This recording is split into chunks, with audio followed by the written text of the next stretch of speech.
म्हणजे आपलं उद्या कशा पद्धतीने वर्किंग करायचं आणि उद्या मार्केट कसं राहू शकतंय. ऑलरेडी आपण ज्या पद्धतीने प्लॅनिंग केलं होतं त्याच पद्धतीने निफ्टी आणि बँक निफ्टी नंतर प्रॉपर असं वर्किंग केलं. मी तुम्हाला हे पण सांगितलं की मार्केटने जर फ्लॅट ओपन केलं तर मार्केट फॉल साईडलाच आपल्याला दिसून येऊ शकतंय. आपलं पहिलं टार्गेट 52,593 होईल. जर 52,696 जर क्रॉस केलं तर मग तुम्हाला वन साइड रॅली मार्केटमध्ये दिसून येऊ शकते. असं पण आपण एक व्ह्यू बांधला होता. माझ्या हिशोबानं म्हणजे मार्केटनं जर त्या लेव्हलला काय अपसाईडला ब्रेकआउट दिलेलं नाही. तरी पण काय हरकत नाही. पण चांगल्या पद्धतीनं आपण जे प्लॅनिंग केलं होतं त्या पद्धतीनं तर प्लॅनिंगनं मार्केटनं वर्किंग केलं. आता एक्झॅक्टली महत्त्वाची जे लेव्हल आहे त्या निफ्टीसाठी बघा 52,593 ही एकदम महत्त्वाची दाखवते. इथून रिव्हर्स आहे, इथून रिव्हर्स आहे आणि इथून पण रिव्हर्स होतो. पण ज्या वेळेला ही 696 ला बाईंगला येणार किंवा ह्याच्यावरती क्रॉस होणार, मग तुम्हाला मग डायरेक्ट ही आणि ही लेव्हल किंवा त्याच्या वरची पण लेव्हल आपल्याला उद्या विदिन एका दिवसात दिसून येण्याचे चान्सेस आहेत. उद्या किंवा जस्ट परवा आपल्याला चांगली मुवमेंट होऊ शकते. त्यानंतर निफ्टीमध्ये बघूया की निफ्टीमध्ये कशा पद्धतीने मार्केट राहू शकते किंवा निफ्टीचं आपलं प्रिडिक्शन कसं वर्किंग केलं. निफ्टीचं बऱ्यापैकी जर विचार केला तर ओपनिंग नंतर एवढी काही मुवमेंट खास असं दाखवली नाही. पण आपण ज्या पद्धतीने एक प्लॅनिंग टाकलं होतं त्या पद्धतीने मार्केट वर्किंग केलंय. तुझ्या साईडला जर बघितलं तर ही ट्रेड लाईन झालेलं आहे. इथं जर ब्रेक केलं तर हे टार्गेट फर्स्ट येऊन जाईल. समजा खालच्या साईडला ब्रेक केलं तर हे खाली तुम्हाला टार्गेट येऊन जाईल आणि इथं जर सस्टेन झालं तर इथून पहिलं टार्गेट, सेकंड टार्गेट आणि ह्याच्यावरती जर गेलं तर ह्याच्यावरचं जे टार्गेट येईल हे तुम्हाला मी ग्रुपला सांगेन. एक 11-12च्या दरम्यान तुम्हाला ते येऊन जाईल ह्याच्यावरचं काय टार्गेट येईल. आणि ह्याच्या आधी आपण ज्या ज्या लेवलला टार्गेट काढले त्याच दरम्यान त्याला टच करतोय आणि त्याच दरम्यान रिव्हर्स येत आहे. आणि ही लेवल कशी काढायची फक्त आपल्या स्टुडंटला माहिती आहे आणि ही आपल्या जे स्टुडंटला माहिती आहे ते बऱ्याच कुणाला माहित नाही असं त्यांना नॉलेज दिलं जातं. तर आता येत्याला जी बॅच आहे आपली नवीन ते एक्झॅक्टली बघा 23 जुलैला चालू होणार आहे. ऑलमोस्ट 90% तरी ऍडमिशन आपलं फुल झालं.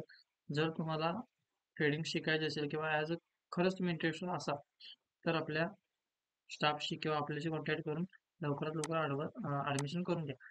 फर्स्ट बँक निफ्टीमध्ये जर तुम्ही बघितला आणि वन डेचा ग्राफ जर लावला तर एक अशी कॅन्डल बनते त्याचं अर्थ म्हणजे ना तयात ना माय ही डोळीची कॅन्डल आहे. म्हणजे मार्केट एक्झॅक्टली वरती जाईल किंवा खालची जाईल हे काय बऱ्याच जणांना माहित नाही. पण एक्झॅक्टली माझा व्ह्यू असं म्हणतो की मार्केटला अप साईडला मुवमेंट द्यायला पाहिजे. जरा का होणार मार्केटला 720 किंवा 740च्या वरती सस्टेन राहून तिथून मग डायरेक्ट 25,000 लेवलला दिसून यायला पाहिजे. जसं आपली थंबनेल मागच्या वेळा ज्यावेळेला मार्केट 23,500 होतं त्यावेळेला मी 24,000चं थंबनेल लावलेलं. त्याच्यानंतर तुम्ही 24,500 लावलं आणि आता 25,000चं पण थंबनेल माझं लागलेलं आहे. बिकॉज ज्या ज्या पद्धतीने आपण प्रिडिक्शन केलं त्या त्या पद्धतीने निफ्टी आणि बँक निफ्टीनं आज पण चांगल्या पद्धतीने वर्किंग आपल्याला करून दिलेलं आहे. ओके. आणि उद्या आहे फिन निफ्टची एक्सपायरी. तर फिन निफ्टीला कशा पद्धतीने वर्किंग करायचं आहे ते पण आपण बघणार आहोत. तर बघूया आपल्याला फिन निफ्टीमध्ये कशा पद्धतीने वर्किंग मिळू शकते आणि फिन निफ्टीमध्ये कुठल्या साईडला चांगला आपल्याला ट्रेड मिळून येऊ शकतो. तर एक्झॅक्टली बघा फिन निफ्टीमध्ये ही ट्रेड लाईन असं वर्किंग दिसत आहे. एक्झॅक्टली अजून कन्फर्मेशन नाही की ही ट्रेड लाईन आहे किंवा नाही. जर समजा फ्लॅट ओपन होऊन जर इथून रिव्हर्स येत असेल तर ही ट्रेड लाईन आहे. एक्झॅक्टली उद्या जर मार्केट समजा याच्यावरती कॉल केला आणि प्रिडिक्शनच्या नुसार जर तुम्ही कॉल साईडला जर बसला तर ह्या ट्रेड लाईनच्या दरम्यान 70 ते 80% पोर्शन बुक करा.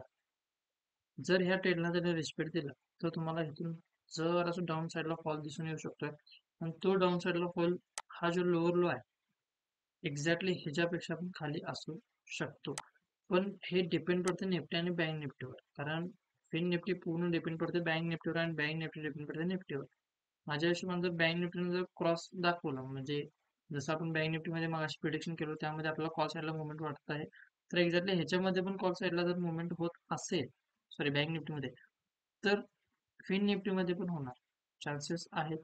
उद्या थोडं जरासं कन्फ्युजन आहे कुठल्या साईडला 0-0 होऊ शकते हे तुम्हाला उद्याच्या आपल्या 0-0 ट्रेडमधून तुम्हाला समजून जाईल. जर तुम्हाला ट्रेड हवे असतील तर आम्ही फ्रीमध्ये देतो. त्याला फक्त तुमचं डीमॅट अकाउंट ओपन करावं लागतंय. तुम्हाला आपल्या डिस्क्रिप्शन बॉक्समध्ये डीमॅट अकाउंटची लिंक वगैरे मिळून जाईल.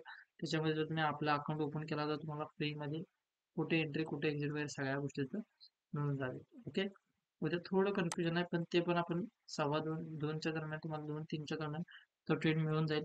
त्या दरम्यान ते ॲक्युरेट असेलच. त्या पद्धतीने आपण उद्या शेअर करू. ओके. अशाच प्रिडिक्शनसाठी आपल्याला फॉलो करा. बेल आयकॉनला क्लिक करा आणि तुमच्या फ्रेंड सर्कलमध्ये शेअर करा. थँक्यू.